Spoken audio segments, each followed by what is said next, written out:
आमच्या घरी ना भाकरी शिळ्या राहिल्या की आवर्जून हा पदार्थ बनवला जातो. कारण घरातल्यांना इतका आवडतो की अगदी लहानांपासून मोठ्यांपर्यंत सर्वजण आवडीने खातात. आता आमच्याकडे या पदार्थाला काय म्हटलं जातं ते व्हिडिओच्या शेवटी मी तुम्हाला सांगेनच. पण त्याआधी कमेंट करून तुम्ही नक्की सांगा की तुमच्याकडे काय म्हणतात. सर्वात आधी इथे माझ्याजवळ 2 शिळ्या राहिलेल्या भाकरी होत्या. आता एखादा बाउल किंवा भांडं घ्यायचं आणि या भाकरी मोठ्या तुकड्यांमध्ये चुरून या बाउलमध्ये काढायच्या. भाकरी शिळ्या आहेत, थोड्याशा कडक होतात, त्यामुळे भाकरी छान मऊसूत झाली पाहिजे. त्यानंतरच पूर्ण बारीक अशी चुरून घ्यायची आहे.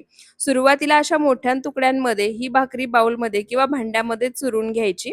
भाकरी मोठ्या तुकड्यांमध्ये बाउलमध्ये चुरून घेतली, की आता काय करायचं, एक 6 ते 7 चमचे पाणी घ्यायचं आणि अशा पद्धतीने या भाकरीवरती शिंपडायचं आणि मिक्स करून घ्यायचं. अशा पद्धतीने थोडंसं पाणी टाकून ही भाकरी भिजवून घेतली ना, की भाकरी छान मऊसूत होते. त्यामुळे छान चुरलीही जाते आणि खाताना सुद्धा घास लागत नाहीत. तर इथे पहा एक 6 ते 7 चमचे पाणी टाकून ही भाकरी मी पाण्यामध्ये मिक्स करून घेतलीये. आता याच्यावर झाकण ठेवायचं आणि एक 15 ते 20 मिनिटं ही भाकरी छान अशी भिजवून घ्यायची. तर इथे पहा एक 15 ते 20 मिनिटं ही भाकरी मी छान अशी भिजवून घेतलीये. आता ही भाकरी आपल्याला छान अशी चुरून घ्यायची आहे. तर बऱ्याच वेळा काय करतात, की भाकरी मिक्सरला फिरवून बारीक करतात. तसं न करता अशा पद्धतीने हाताने चुरून घ्यायची. पारंपरिक पद्धतीने बनवलेला हा पदार्थ मिक्सरमध्ये न फिरवता हाताने चुरून घेऊनच बनवला जातो आणि त्यामुळेच याची चव भन्नाट लागते. तर आता ही सर्व भाकरी मी जसं व्हिडिओमध्ये दाखवतेय त्या पद्धतीने हाताने चुरून घेते आणि त्यानंतर तुम्हाला दाखवते. तर इथे पहा, सर्व भाकरी मी हाताने चुरून घेतलीये. अगदी परफेक्ट असं हे मिक्सचर तयार झालं आहे. आता आपण फोडणीची तयारी करूया.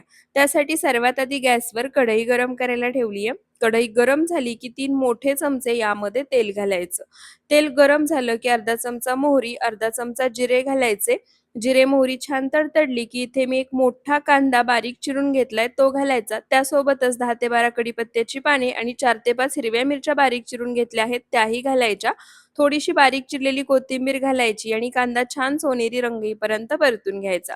या पदार्थामध्ये कांद्याचा वापर जास्त केला तर पदार्थाची चव अगदी दुप्पट-तिप्पट वाढते. त्यामुळे कांद्याचा वापर थोडासा जास्तच करा.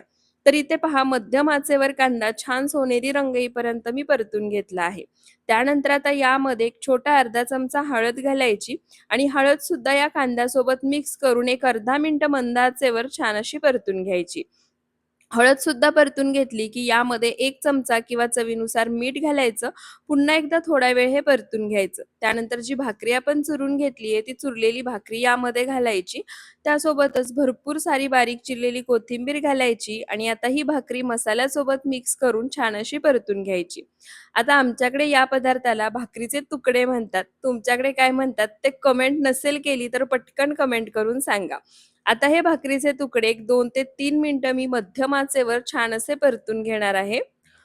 तुम्हाला जर आवडत असेल किंवा हवं असेल तर यामध्ये भाजलेले शेंगदाणे घालू शकता, लिंबाचा रस सुद्धा वरून घालू शकता किंवा गरमागरम हे भाकरीचे तुकडे दही आणि ताकासोबत सर्व्ह करायचे भन्नाट लागतात. तर इथे पहा मस्त असे मोकळे, मऊसूत भाकरीचे तुकडे बनून तयार झाले आहेत. मस्त गरमागरम सर्व्ह करायचे. तुम्ही सुद्धा नक्की बनवून पहा आणि व्हिडिओ आवडला असेल तर फॉलो करा.